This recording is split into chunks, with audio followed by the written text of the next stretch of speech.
everyone, to the Wigtown Book Festival's Big Bang Week. Tonight, we are exploring this book and going back to Earth by going into space with astronaut Nicole Stott. Now, before we welcome her on, I'm so excited. She is terribly impressive.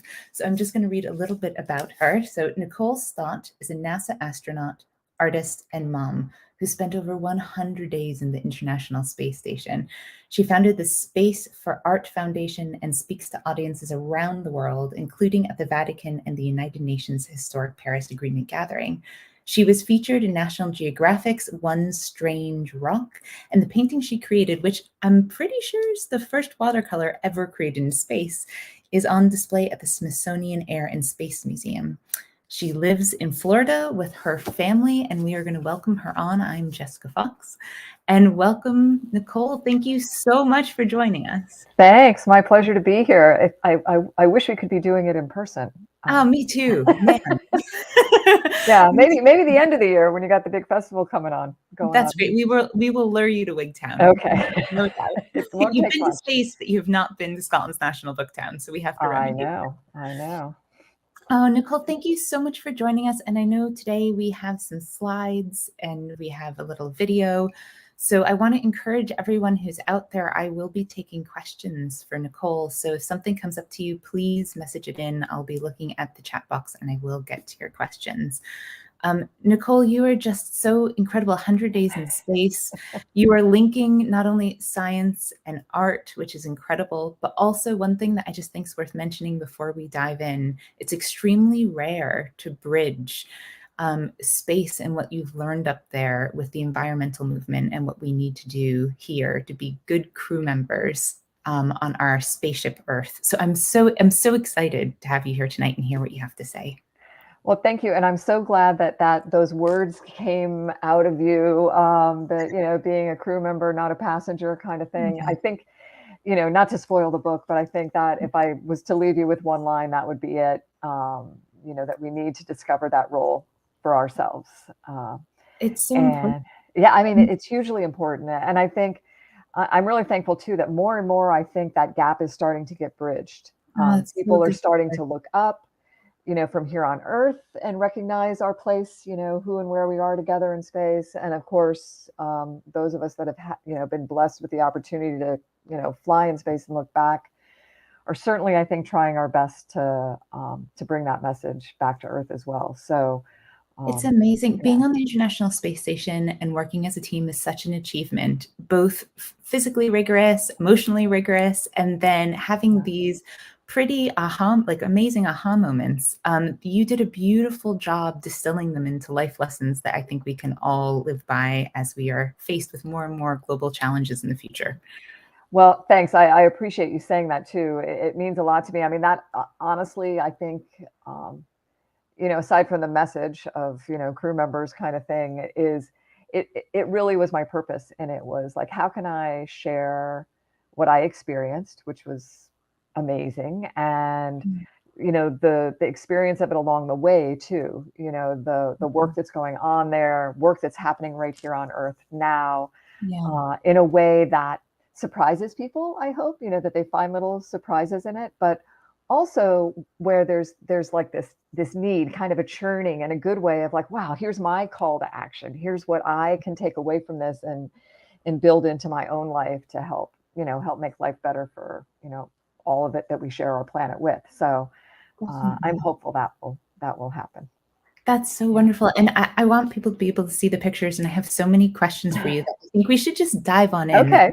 All right. Well, I sent you guys a little video, which is, it's a trailer video that the publisher put together, that Seal Press and Hachette, put together for the book, which I think they did a really nice job, because I think it very nicely, and it's got some pretty pictures and images as well as some that I hope are thought-provoking to, I think, very succinctly speak to what my motivation was with the book, and now with with the work I'm doing. So why don't we start there, and then we'll roll into the photo slides. That sounds great. Thank you, Nicole.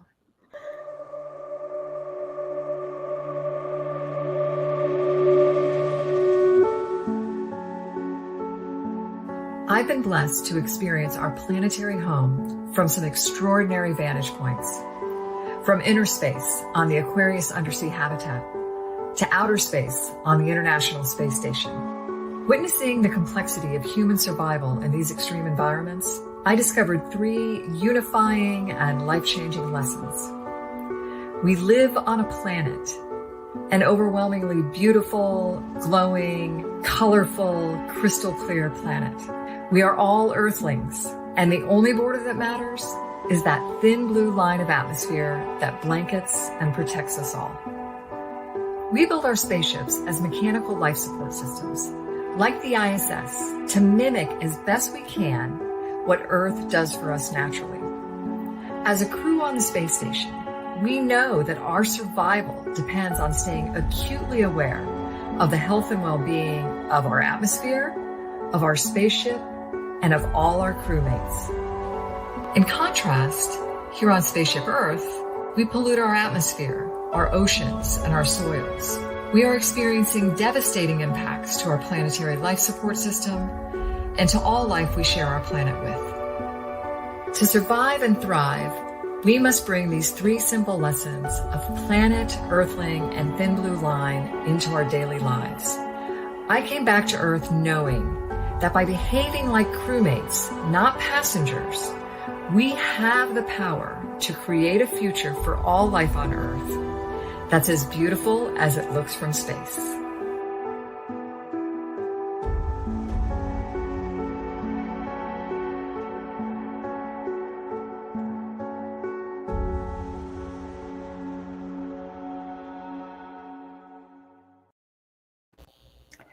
Nicole, that was fantastic. I think they did a great job. Yeah. Thank you so much. Do you know, Yes. I think what might be churning away in people's minds, so before we dive into more, is it's an extraordinary achievement to be able to get into the International Space Station for 100 days. And you mentioned in the book you're not a scientist, you're an engineer. Yeah. And we saw you doing a spacewalk in some of those images. Can you just tell us a little bit about how that came to be? How did you come to be an astronaut? Well, I think, well, if I go back, as far as I can think about it, there was a little spark. I mean, I'm old enough to have watched that first moon landing with my parents, and I think even at 6 or 7 years old, you realize that's an extraordinary thing that's happening. You might not fully comprehend it, but when you go outside and you're looking up at the moon and there's people there, that's a big deal, right? And I think that stayed with me, but I think I'd credit more my parents, who shared what they loved with me, right? My mom, very creative. She was a nurse, very creative. I mean, she sewed almost all of mine and my sister's clothes when we were growing up. And I think about that now, like, holy moly, I could barely get to the Target for my son's underwear, let alone think about, sewing all of From his scratch. clothes. And, Wow. just that kind of creative side that she shared with us. And, when I was growing up, it was back in the days of macrame and hooked rugs and pottery, and so she involved us with that kind of thing. And she was the one who got me to ballet lessons and softball practice and stuff. But she was also really good about taking us out to the local airport where my dad was all the time, working, building and flying small airplanes. Amazing. And through that, I discovered this love of flying, wanting to know how things fly, which then led me to figuring out what I wanted to study at school, which was, how do airplanes fly, aeronautical engineering. And I grew up in Florida, and, I was going to school over on the East Coast where the Kennedy Space Center is, and the shuttle program was getting up and running after my days in high school. And I was like, man, if you want to know how airplanes fly, why would you not want to know how rocket ships fly? And and it just led me down this path, but it was a really long time though. I mean, in all of that, I always thought the astronaut thing was cool. Like, wow, those special people. I mean, that's what I thought. Those are other special people that get to do that job.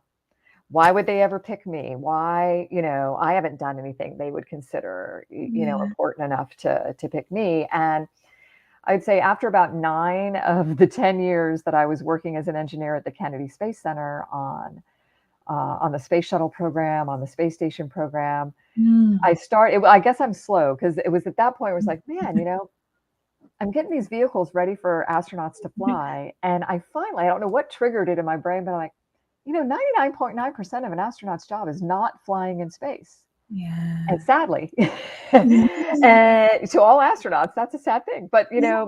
but best I could tell, at least 80% of it was a lot like what I was already doing as an engineer. That's interesting. And so that encouraged me to at least think about it, to reach out to the people I consider to be mentors, and thankfully to have them, encourage me, not in an over the top way, but in a way that put me in a position where I felt like I had the permission to do the one thing I had control of, which was to fill out the application. Yeah, wow. And You. that one thing, I thank them every time I see them, because without that, you're not in the game at all. Yeah, So very that's thankful for that. amazing. And you're Yeah. you're also being very humble because you were persistent. I remember you saying in the book, like the first time didn't go through, and you talked about the rigorous training involved. Yeah. It's pretty incredible. I mean, I got really fortunate. I interviewed the first time and I didn't get selected, but they offered me a job at the Johnson Space Center, flying on this really cool airplane. For somebody who loves flying, wanted to know how things. I'm like, oh my gosh, how can it get any better than this? I'm flying It's on a this airplane job. that we use, to train astronauts how to land the space shuttle, and Cool. did that for 2 years, and then interviewed again, and was very fortunate to get selected. And yeah, most of the training we do after you're selected is, it's rigorous on the brain, because it's a lot like going back to school. They Yeah, want you to know as much, if not all, you can about the spaceships you're going to fly on, the people you're going to be working with, the science, all of it.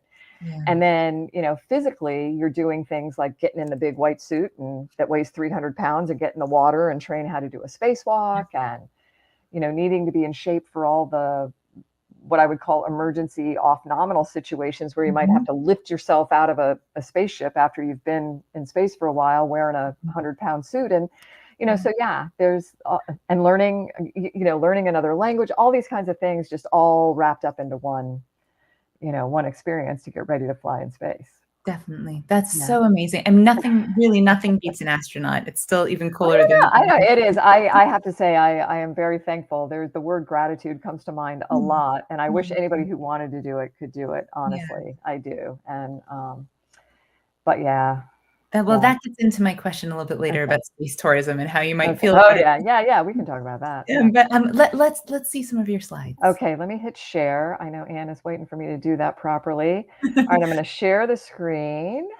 I narrate myself through this every time because. That's All great. right. There it is. How's that? Perfect. Okay. All right. So we watched the video, and I'm really thankful for that video, because I think it does sum up nicely my purpose, the message behind the book. But I thought I'd share a little bit more, remind you the 3 lessons that, it's pretty incredible how we can go do this space thing. It's a complex thing to do, right? To even get off the planet, out of this pull that gravity has on us here on Earth, and this, this very natural environment that we're meant to be in, to live and work in space, even for a short period of time, to get safely home, the relationships we have with our international partners, not to mention the spaceships themselves. That's all really complex. But, from the human side, the reality of it to me came really down to those 3 simple lessons of planet, Earthling, and thin blue line. There is no doubt when you look out the window, even from the first time to the last time, it's like, holy moly, we live on a planet. And Jessica, like you shared, absolutely, the messaging of us really needing to accept our role as crewmates and not Yeah. passengers is vital. I mean, I think it's vital to our participation in the solution, like you said, to our most challenged planet, or our most challenging planetary problems that we have going on. Nicole, may I can we define that a little bit for those who haven't been lucky enough to read the book like I have? So Oh well. the difference between crew and passengers, because to some it just sounds like semantics, but it's really not. Can you tell us just a little bit about the significance between a crew Oh my member? gosh, absolutely. And I think this slide actually speaks to that beautifully, is that, the kind of the example, really, not kind of, the example that I use in the book, to really get that messaging across, is the work that we've been doing on the International Space Station for over 20 years now, right? As this Wow. international partnership of 16 countries coming together peacefully and successfully in space. working on this higher mission of off the earth, for the earth. Everything we're doing there is ultimately about improving life on earth, even though aspects of it might be helping us live longer in space, get further off the planet, exploration or settlement wise. And I like this phrase of together for the planet, because that's what's happening there too. Our mission as a crew is to be working together for the planet. But the way that we're able to do that there is that, this picture is of a mechanical life support system, one that we've built in space to mimic as best we can what Earth does for us naturally. So as a crew on that spaceship, every day, before we can do any science or go do a spacewalk or, dock another spaceship, we first of all have to be, acutely aware of everything around us. How much CO2 is in our atmosphere, how much clean drinking water we have, the integrity of our thin metal hull, the health and well-being of all of our crewmates. And all of those things are really the kind of the underlying theme of what being crew is all about. And those same things that we're doing on that spaceship, we absolutely need to be doing, perhaps even before we do anything else, to make sure that we can, ensure the survival and perhaps the thriving of all life we share our planet with. Yeah, absolutely.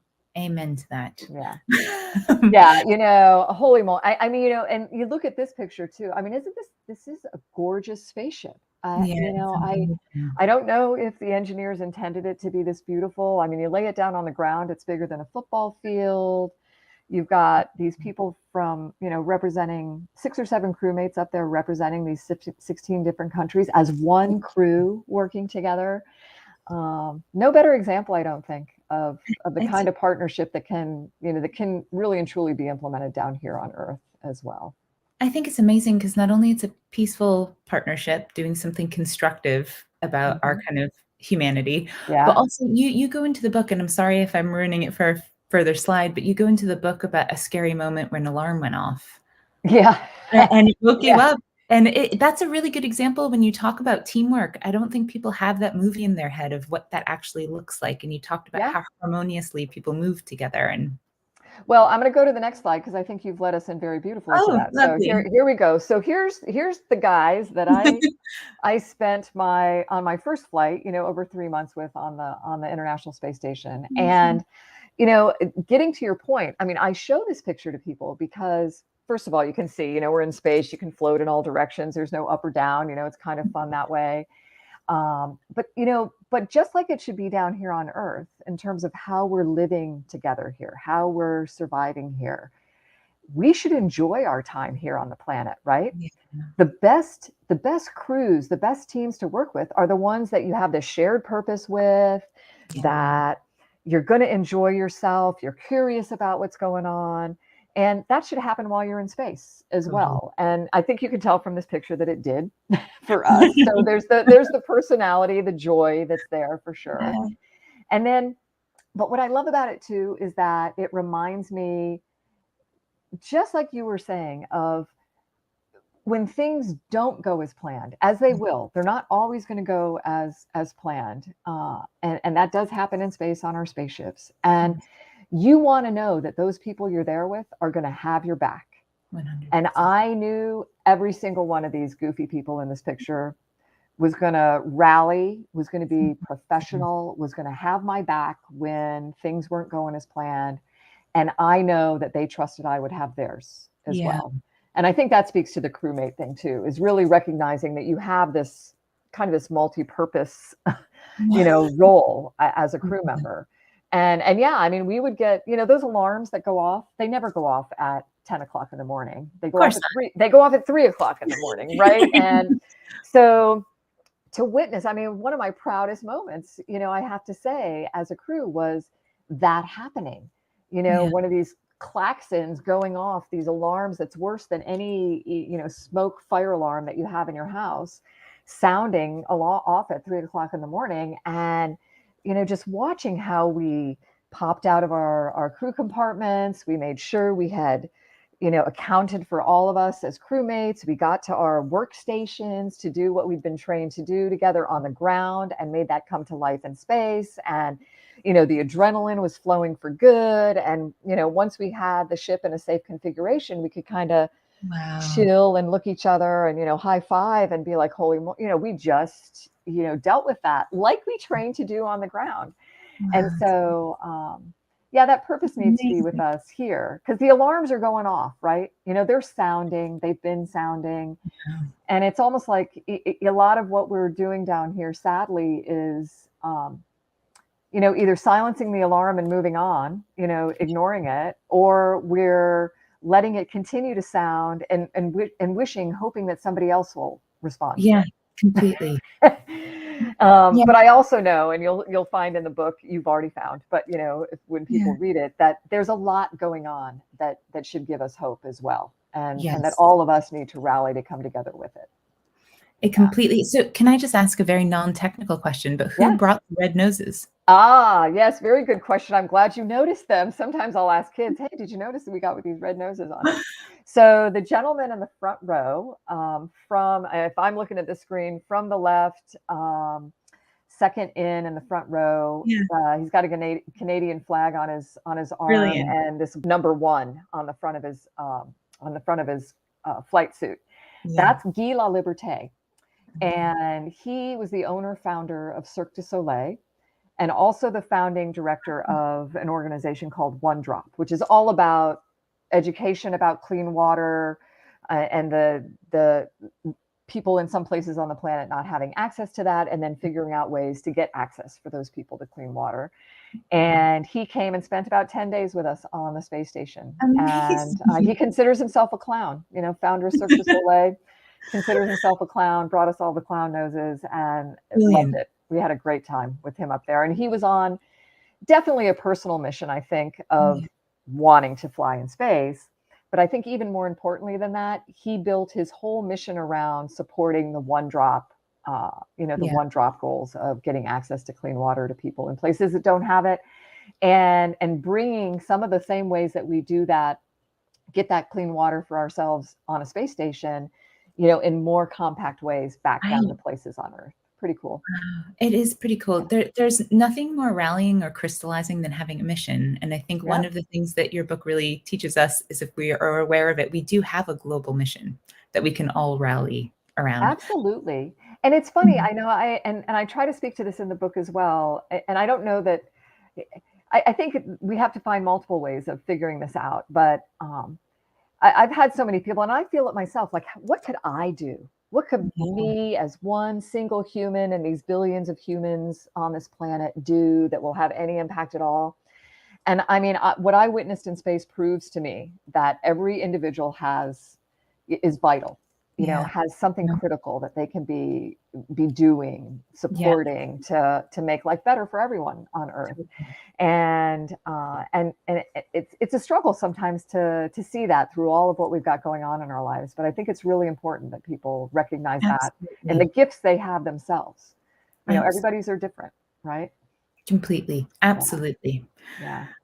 All right, should we go to the next one? Please. All right. So all those people from all those different places floating in this place in space, and why get asked a lot, and I try to explain this in the book as well. Why do we even do this kind of thing? And at the very basic level, for work like on an international space station, and from the science side, oh my gosh, we can take gravity out of the equation, and we can look at things from a whole new perspective. Yeah. Things we thought we knew all about, from the work we've done with them here on the ground. But in this picture, I hope you can see things behave differently. Our bodies behave differently. Materials behave differently. Water, fluids, liquids behave differently, and it's really incredible what we can discover by taking just one factor out of the equation. And the scientists love that. Yeah. And I mean, we are working on pretty much every area of science you can imagine on the International Space Station. And it's really awesome. It's wonderful to think about all of that that's coming back to Earth, to benefit us here and to allow us to explore Absolutely. more in space. That's absolutely true. And I just want to highlight that because I think there's often, for people who aren't maybe completely aware of the science that's happening on the International Space Station or just all over NASA that's applicable to Earth science, there seems to be this artificial tension between Yeah. whether we spend money on Earth or whether we spend money in space. But really, that's an artificial creation. There seems to be a lot of benefit.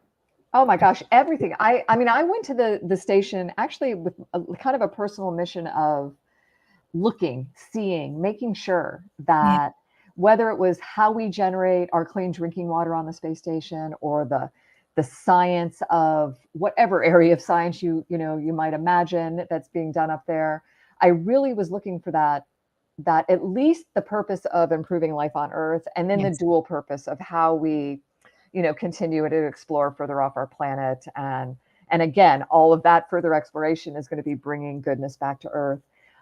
One of the things that has stood out to me, and I share this in the book, is that, and it was something I didn't realize, and I discovered it through the interview I did with Serena on and Chancellor, Yeah. and who was another crewmate on, or a crew member on board station, wonderful, like doctor extraordinaire.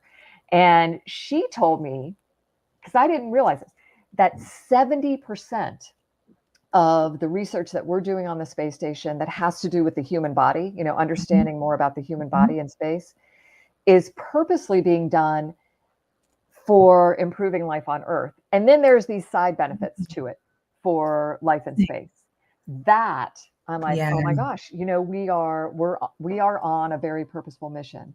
And then Yes. when you think about the planet itself, um, and solving problems like climate change or any other kind of planetary challenge we're having, there's no better way than what we're doing in space. I think over 90% of the data, the information that we need to measure, understand, and solve the problems we're having here on Earth are coming to us from our satellites, from our space resources, and Yes. from the International Space Station. It's like we can measure the vital signs of Earth from what we're doing in space. That's And Nicole, yeah, that's incredible. And so it's not your book also points out it's not just the science being done, and it's yep, not just about the dynamics of international partnership and peaceful teamwork, but there is an attitude that gets curated and built and yeah. organically grown when you're doing almost the impossible. And you talk a lot about one of your favorite people at NASA and the saying that he had. Can you Yeah, share that with us? I can. So that would be my dear friend, Jay Honeycutt. And,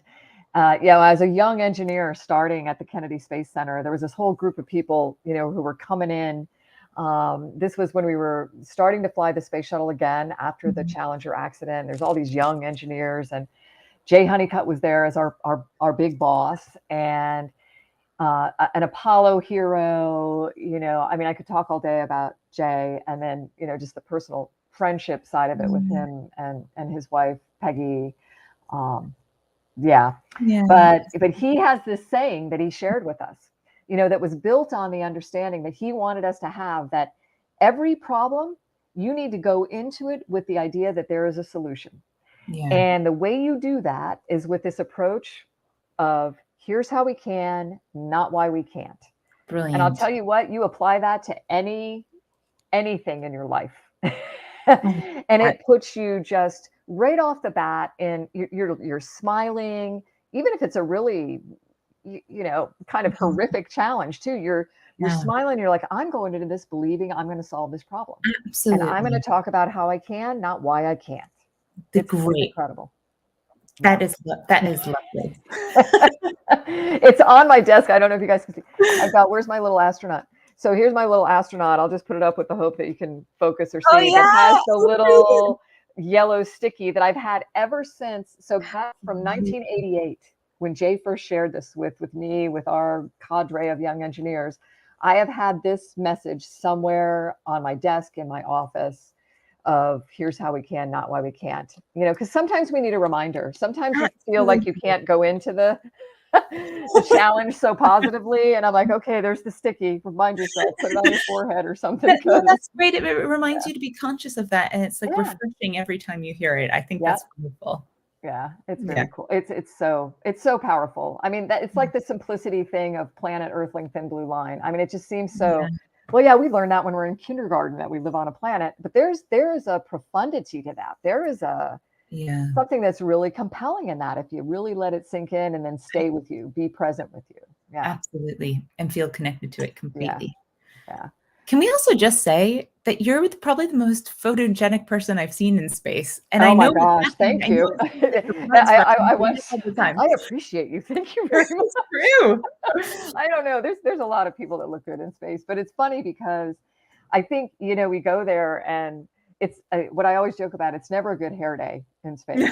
Either it's up like all around your head, just Medusa style, or it looks like it does in these pictures where it's like, frizzy and floating. But there's something pretty fun about that too, to just be like, okay, just go with it. Let this microgravity environment do what it's going to do to you. And I'll tell you the reason, I loved this too, microgravity. Yeah. Very, I mean, it's got its pluses and its minuses, right? The minus is that our brain and our bodies figure out really quickly that, man, I'm floating. I don't need bones or muscles anymore, to live here and work here. I'm not going to waste any energy maintaining them. So we have to be very proactive about, exercising, the kind of food we eat, all of that to Bone maintain that density. bone and muscle mass. Yeah. But the positive side is that our brains and bodies help us figure out, wow, I can move in 3 dimensions and float and fly and do these things. And then the one of the effects of microgravity is that all the fluids in our body kind of shift up towards our head. So we get these little skinny legs. Mm. But then you get this really nice lift kind of overall, including that all the lines on your face fill Oh, space in. Botox. Awesome. So awesome. And you get there and you don't have the load of gravity on your body anymore. So your spine elongates. I think Oh, I what? grew an inch and a half, and some of my Wow. shorter colleagues were so excited about that. And then they were so disappointed when they got back to Earth. And it's pretty much as soon as you land, you compress again and all that fluid shifts back and the lines show back up. Oh, So, oh, wow. so we enjoy it while we're in space. But Amazing. yeah, Amazing. yeah. But no Oh, better place than this, I will tell you, on the space station than the cupola module, which mm, is this Earth-facing like gazebo or like bay window, that just opens up the world to you. You get this horizon to horizon view. I kind of amazing. think about that picture with the the floating water and this idea of new perspectives. It certainly comes to mind when I think about the opportunity to float and fly in space and to appreciate, I mean, really to just be able to be immersed in Earth as our home, to feel connected to it. Like, gosh, Yeah. like I don't know if I never did, but I just felt like, man, I'm feeling more connected to Earth looking at it through the window of a spaceship Of course. 250 miles up here than I might have while I was right on it, right? Yeah. And Is just this gorgeous. is it too early to in the presentation to describe Earthrise and what that is? No, I don't think so. We'll wrap the presentation at the end with that picture. So I'll just kind of teaser it, and I'm hopeful that most people know about this. But so Earthrise was this iconic image that was taken by the Apollo 8 crew. So they were the first humans to go during the Apollo missions to go out before we landed on the moon. They went out and like circled the moon and then came back. And they will tell you they were surprised by this view of Earth out the window, like rising up above the horizon of the moon. The first time with human Mm. eyes that that was seen. And you can go back and look at like historic videos, and then you hear the audio and see the videos of these guys like scrambling for the camera and wanting to make sure they have color film, and joking about, oh, we're not supposed to take pictures of Earth. We're here to, see the, discover the moon. And there's a quote that comes from Bill Anders, who actually took the picture, that is like, man, we came all this way to discover the moon, and what we really discovered was Earth. Wow. And I mean, I get goosebumps every time I think about that this, and it's what we're doing with all exploration we do, right? We go out to Saturn with the Beautiful. Cassini mission, and we're learning all about this planet that's so mysterious and with those rings. And yes, we learn all of this new things about it. And yet the most compelling picture is the one that shows that little dot of light below the rings, that's us. I mean, we always want to understand that connection, right, to who and where we are in space. That's right. And yeah, we'll talk more about Earthrise at the end too. Okay. But I'll in the book, and this might be why you raised the question too, is that I kind of think about this experience of looking out the window of the reality check of, oh my gosh, we live on a planet. We're all Earthlings. Only border matters. That thin blue line is, it's like an Earthrise moment. It's almost a revelation of something that we just know. Even before those guys went to the moon and saw the whole planet out there in space like that, we knew we lived on a planet, but it was like humanity was woken up to that through that really beautiful image. And that's the kind of thing I think I really want to encourage people to, experience the awe and wonder that's around you every day, right on this planet. Look up at the night sky, look up at the blue sky. And through that, I think you can discover the awe and wonder in a way that's very Earthrise-y as well.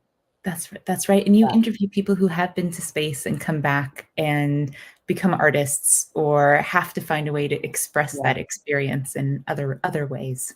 Yeah, and it's interesting to me because everybody I think who goes to space wants to use that experience in a positive way when they get back. There's some little nugget that just was like this flash of reality for them that, whether they go off and work for another space company after NASA, or they become professors, or do things with kids around the world doing art. It becomes something that you want to build into whatever you're going to do going forward and encourage people to experience in their own lives somehow, and carry forward. And on that same line, like looking at a picture like this, I think people who fly in space, we look through the window and it is a new perspective. You're seeing Earth from a totally special vantage point, and you're blessed to have that opportunity. And I remember it being kind of this evolution, looking through the window of wanting to see. Sitting at my home in Florida right now. I had always considered Florida my home, and when I got to space, I wanted to see Florida from space. I wanted to see something that was familiar to me, right, in a whole new way. And so if I knew Florida was out that window, I was flying to the window, had the camera, was going to take as many pictures as I could of it. But it was interesting because I continued always wanting to see Florida, but I started looking at Earth, and this is just a very quick little video clip. I'll start it, and it'll probably end before I stop talking. But looking at Earth and realizing that everything is interconnected. Yeah. That it really is just one planet, that we share in space. And this kind of image here, this video, and I'll hit it again to play. I grew up in Florida, thunderstorms all the time. I grew up thinking, oh, that thunderstorm, when it's gone over me, it's gone. It's not. It's like these storms are like these tentacles of light that are just wrapping around the Earth, from Florida to Africa. And I don't know if to you it looked like this, but those lights flashing, it was like, man, those look like neurons firing in a brain. And you're like, oh my gosh, the Earth is alive and we're part of it. And there's no denying it when you look at it that way. There is no denying it. And it makes you, even though I still wanted to look for Florida, when I knew we were flying over it from space, and this is another image of Florida, this time jutting in from the right side of the image. But oh my gosh, there's no denying that Florida is maybe just a special place to me that's part of a planet that's my home. That's right. And I can't look at pictures like this or think about my time in space without that just popping in my mind. Man, we live on a planet that's our home. That's amazing. That's amazing. There's that Gaia complex, isn't there, to see Earth as totally. But you know what? I love that you bring that up, because that whole idea didn't come from people flying in space, right? That came from people immersing themselves in the nature of Earth, of appreciating, being in awe of the oceans and the air and the land, and how we are part of that. That's right. So you don't have to go to space to get that, right? Which is such a great thing. I'm really appreciative of that too, because I'm like, I mean, I go outside and I reflect on the way I'm experiencing Earth now on what I felt in space, and I'm getting those same sensations That's here. wonderful. So, yeah, no excuse. No, yeah, I like that. Yeah, Yeah, and then like speaking to what you were saying, like this purpose kind of thing, yeah, wanting to come back to Earth, carry that experience on. For me, that stemmed from my love of art, yeah, of beautiful. having, the opportunity to do art in space. And, um, I kind of joke, although I think it's totally serious too, is that things like painting in space or playing musical instruments in space or writing poetry or sewing or, the photography that we're doing, Yeah, that those are all things that I think are really about putting the human in human spaceflight, absolutely. and we're just going to carry that forward on Yeah, all the missions that we do. I mean, we yeah, were doing it during our exploration here on Earth, as well, but yeah, we need. I don't think we just want. I think we need as humans absolutely. to take that to space or wherever we go with us. That's that's so Yeah. right. There's that very famous video of Chris Hadfield doing, the Yeah. Space Odyssey on his guitar, and I find that as moving as seeing you hold up that watercolor. Yep. Something Yep. deeply moving about seeing art being Yeah. created in space. Well, what I love about it too is that, um, I can show you pictures of many astronauts in space doing very creative things. My friend Karen Nyberg quilting in space, That's so cool. sewing, like creating a little stuffed dinosaur for her son, out of scrap material while she was in space. Um, I think it was Doug Wheelock writing poetry on the space station. And Yeah. then you had Apollo astronaut Al Worden, who Apollo 15 was one of those guys circling the moon while his buddies were down on the surface. And when he got back to Earth, he wrote a whole book of poetry about Oh, his beautiful. experience. Alan Bean, fourth guy to walk on the moon, who came back to Earth and when he retired from NASA became a full-time artist Yeah. creating these masterpieces of those times on the moon. And, even guys like Mike Collins painting and Yes. Robert Goddard, who wasn't an astronaut, but was like the father of American rocketry, was a painter. And that's where he will, would tell us that he got his best ideas about how to fly rockets was while he was painting New Mexico landscapes. And Amazing. I mean, it's just it's incredible. And there's, on the space station right now, there's a keyboard, a guitar, a flute. I mean, they're there, and people are having jam sessions, and I have it's seen the just bagpipes yeah. as well. And the bagpipes, oh my gosh, Kjell Lindgren. I mean, you got to love Mhm. your crewmate to let him bring bagpipes with him, I right, know, to play on the station. But very understanding. and he thought he'd just play a couple times, and it became a really just like painting was a for me was a personal highlight. I didn't think about it that way before I flew. It's just like, wow, this is something I could do, and I'm thankful to a friend who encouraged me to do something like this that I Yeah, can do in space that I enjoy doing on Earth. And yeah, it happened to become this very pivotal thing for me and kind of inspiring what my next mission in life would be.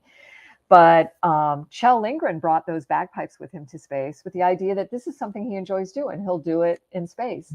And it became a very personally meaningful thing to him yes. because one of his family's very dear friends passed away while he was in space.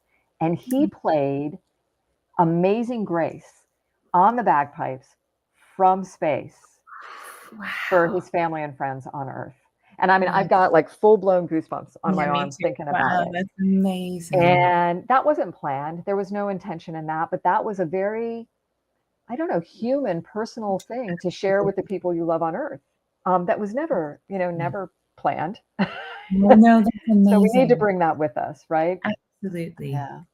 And Nicole, I'm then for gonna do me, one the art has been the thing. I've been very fortunate to be able, not just personally be able to share the experience through my own artwork, but to, and what I believe really is my next mission in life. And I share some of this in the book as well, because I think it's something I want people to know. I want them to understand that we really do come back to Earth with yeah, this call to action, and we all yes, do it in different ways. And for me, that's been working with kids around the world on space-themed art therapy projects. And amazing. we founded this group called the Space for Art Foundation, and our mission, as we say it, which I think so perfectly states it, is We are uniting a planetary community of children through the awe and wonder of space exploration and the healing power of art. Yes. And through art spacesuits, some of these, as you can see, have actually flown in space. That top right picture is actually Cool. Peggy Whitson wearing our Unity suit on the space station. And we did actually here. Let me go to the next thing. It's the next slide. It's actually a little video. I'll let it play while we're talking. Hopefully, it doesn't jump around too much. But that's 2 of the art spacesuits that we created. We work in with our astronaut and cosmonaut friends around the world, in hospitals and refugee centers and orphanages, painting with kids. It all started in pediatric cancer centers, and each of these individual pieces of original artwork are then sewn together by our friends at ILC Dover. And ILC Dover, if you don't know that, they are the spacesuit company. They made the suits that walked on the moon. They made the suit I wore to do a spacewalk in space, and they have volunteered every step of the way with us to create these kids' artwork into these art spacesuits. And as you can see, in space, and then we've done video conferences with the kids on the ground to talk to the kids. And I mean, look at that. Like, every astronaut wants their suit to look like that now that they've seen. So why do we have to just wear these white ones? Why can't we have, the colorful ones? Which I do believe will happen eventually. We'll all have our own kind of personalized spacesuits. But that, working with these kids, from the very first session I had, it became clear to me that I got to go to space so I could do this work with the Space for Art Foundation now. Brilliant. And I have never been more inspired than when, I've been in these art sessions with these kids, and we have sat and talked with them as we're creating this artwork. And that little girl in that one picture that I showed where she's pointing up at space, that was my moment, like my defining moment for what my next mission was going to be. And she was just talking casually to me. This is a little 7-year-old girl who's going through what you hope is the worst thing she ever has to deal with in life, right? At this pediatric cancer center. And she's painting and she's just talking to me. And she goes, Miss Nicole, what you guys do in space, that must be a lot like what I'm going through here in the hospital. And I was like, how in the world can this young child be comparing what I dreamed about doing to what you hope is the worst thing she's ever had to deal with ever? And she just keeps going on. And she's like, yeah, you don't get to go outside anytime you want, or see your mommy and daddy and friends the same way. And you have to eat all different kinds of food, and your body's changing, and they're doing all kinds of tests on you. And I think they have you have radiation, right, that you have to worry about. I'm like, oh my gosh. That's amazing. Such beyond her years wisdom, right? And that little, and it made me know that, man, through our motto of uniting a planetary community of children through the awe and wonder of space exploration and the healing power of art, space just inspires. Even if that little kid never wants to go to space herself, in that whole session, she was sharing that with me, but she was also talking to me about her own future. Transcending that experience she was believing she was going to be out of that place and doing something. And I pray every day that kid is off doing her thing. And it's really, really powerful. It's really powerful. She had a power of perspective to see herself as a hero on a journey where every challenge is like an astronaut's challenge. And I think that's extraordinary. Yeah. And I have to believe, without even knowing it, she was already living that here's how you can, not why you can't. Absolutely. Approach to life, So, and that was what we saw. I mean, I have to tell you, like, in all the kids we worked with and are working with in, and what now has turned in, it's gone from us working with kids in one hospital in one city to the last suit we did called Beyond, has artwork from at least one child in every country on the planet. And was built with the idea that this suit would be the ambassador for Spaceship Earth, would help us share this message of this connection, just like the book does. This connection between, kind of our environmental planetary health and our personal health, and how we have this role as crew members to play in ensuring that both of those support each other. Really, I really cool. I can't think of a more important message, especially given our times at the moment, that we Yeah, are all are crew members yeah. on a planet. Would you mind if I added in some questions from the audience? Because I see our time is running out, and I wanna make sure that Yeah, people. absolutely. And we could do that. Let me close out because this is the last Sure. three slides and they're very fast and all of it really is about this perspective. And we can hold on the last one and go Okay. back to our, seeing each other. And but this slide I wanted to share, this is the Wigtown, the Big Bang Festival, and Mm, we're going to roll later in the year into the book festival. And I think we all should have the opportunity to see ourselves yeah.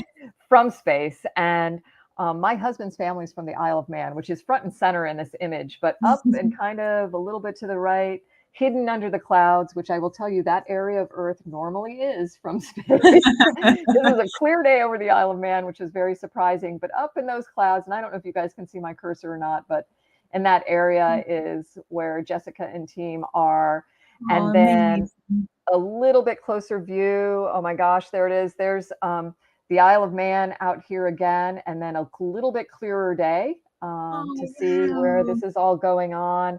And then I will close slide-wise with this one. That's all of us, right? All of Aw, us, the who and where we all are. And I think no better reminder of those three lessons of planet, Earthling, thin blue line, and of our absolutely most wow. important role to behave like crewmates and not passengers here on Spaceship Earth. Nicole, that's Yeah, so moving. yeah. Thank you All so, right. so much. Okay. All right, I'm gonna stop sharing. Am I supposed to do that, Anne? I'm gonna Yeah, assume I'm supposed to do that. So I'm gonna stop sharing. perfect. Boom, and there we are.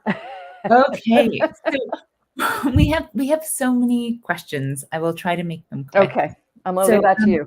Mary wants to know, were there moments you were afraid? And that picture of you doing the spacewalk, she wanted to know what that Yeah. was. Well, that I'll tell you that picture doing the spacewalk, that's the picture that my mom reminds me why she was afraid. Because she's like, you're out there. All I see is this blackness of space around. You're hanging on by one hand. She's like, NASA should have a two hands on the space station rule at all times kind of thing. And I can tell you, I wasn't afraid in that picture. I was aware. I was respectful of where I was and of, the environment around me and of what was going on in that spacesuit that's like my own little personal spaceship that's keeping me alive, and of my communication with my buddy that was out there on the spacewalk with me and my ground control team and the rest of my crew inside. I mean, there is an awareness and Yes. a diligence and deliberateness that goes along with it. But fear for me was not associated with the spaceship or launch or any of those kinds of things. Total respect for all of that Yeah. and awareness. Fear for me was thinking about my 7-year-old son and my husband and my mom and my sisters watching me strap in and launch to Oh, space. Because it is a heck of a lot more difficult to watch somebody you love strap yeah. into a rocket to go to space than it is to be the one doing it who's done all of the training about what's humanly possible to take care of ourselves, right? And then in space, the thing that I was afraid of was something happening to my son, my family down here on Earth, and not being able to be Yeah. there. Yeah. Yeah. But I think that's true for parents no matter where we go, Yeah. That's so not true. just going to space. I mean, that's Nicole. something that just is, with us all the time. But that was the reality of fear for me Yeah. and of any kind of being afraid. Absolutely. Those are the Yeah. things out of your control because you talk Yeah. about situational awareness. So Yeah. you had your training, but actually how loved ones perceive what's Oh happening. yeah. It Yeah. is it is a much more difficult thing. Yeah, For them. definitely. Oh, Nicole, thank you. Okay, so Dan asks, you've talked about the environment on Earth, but how do you feel about attempts to exploit other planets and asteroids for mining? I don't know if this has happened yet, but people have been talking about it. Yeah, yeah, and I'm like how do I say it? Like a realistic optimist kind of thing, or I tend towards the optimism side, right? All I know of what is going on, excuse me, with respect to that kind of activity, also to what we're going to do when we go back to the moon and with our plans to settle permanently there, to prepare to go on to Mars and to other Yes. planets to establish a permanent presence there as well. is that the goal is to do that sustainably, Yes. and whatever that means, and to take the lessons we've learned from space exploration and from what we're doing here on Earth, with us to those places. I also know that and I talk about some of this in the book as well, is that um, a lot of what's going on in space right now, especially with respect to like the private activities happening, commercial flights with even tourists flying in space. Yes. Yes. I think there is a purpose in the tourist side of that Mhm. as well. People experiencing Earth from space that way when they wouldn't have otherwise. But there's something that's so much bigger under each one of those flights, and building on that. Take Blue Origin, for instance, with the suborbital flights they're doing right now. Those are like the baby steps Mm. to getting us to where we can be lifting off the planet in a much bigger way the industrial things that are causing us some of our biggest problems here on Earth. Yeah. Generating all of our electricity from the sun and through platforms in space Yeah. that in the long term will cost us a lot less. It will Amazing. provide power to everyone, and will and can be done in a much more sustainable way than Absolutely. the kind of renewable energy implementations we have to do right here on Earth. Absolutely. That I love that kind of vision and optimism. I really Yeah. miss people like you in NASA. We, Oh. we need we need more of you. So Cha asks, how have you remained so motivated through your career? You talked about being clear about what your mission is now, and especially now since being back on Earth. Yeah. Well, I think there's a real power in those relationships that we've developed through the International Space Station program, how I witnessed us coming together for this on this shared mission, how Yeah. we're continuing to do that even now with and I am praying every night for the resolution of the difficulties that are going on this planet right now. Yeah. Outside of the planetary challenges of climate change related things, Yeah. and other aspects of life on Earth Yeah. that we need to deal with. And I think it's because I really like opened my heart and my mind to taking in that witness of how Yeah. we work together. And that was not just from the people to people thing, but from the science that was coming from it, how Mhm. that was coming back to Earth and how people were using that in such a positive way, to working with these kids and knowing that they believe there's a positive future ahead for them. The last Absolutely. line in that video that I did, which I share in the book as well, is that we really do, by behaving like crewmates and not passengers, we have the power to create a future for all life on Earth that's as Yeah. beautiful as it looks from space. And I take that as my like Mhm. mantra Mhm. every day, to maintain the optimism, the hope that scientists still have for us Yeah. solving our problems. And really I hold hope for these other challenges to be resolved in a way like we would if we were working together on the space station. Absolutely, on our Yeah. planet ship Earth. That Yeah. really that's a perfect note to conclude on. Nicole, I wish I could keep you on for like 4 I more wish I hours. I could have too. This so was many fun. things I'd like to I wanna remind people, back to Earth, please, this is a must read. It's an essential book for our times. It's so beautifully written. It's packed full of amazing stories and awesome pictures as well. Really, Nicole, it's a really, really Thank beautiful you. book. And you also offer ways to get involved now. So you cite resources and things that really empower an individual to kind of make a change and start being good crew members. And I do want to remind you can get this at the Wigtown Book Festival shop Get it as there. well. Get it there. Exactly. Nicole, thank you so much for My joining us. pleasure. Thank you guys very much for inviting me to Big Bang Week. And I look forward to meeting everyone in Wigtown itself one day. That would be Sounds nice. wonderful. Yeah. Thank you.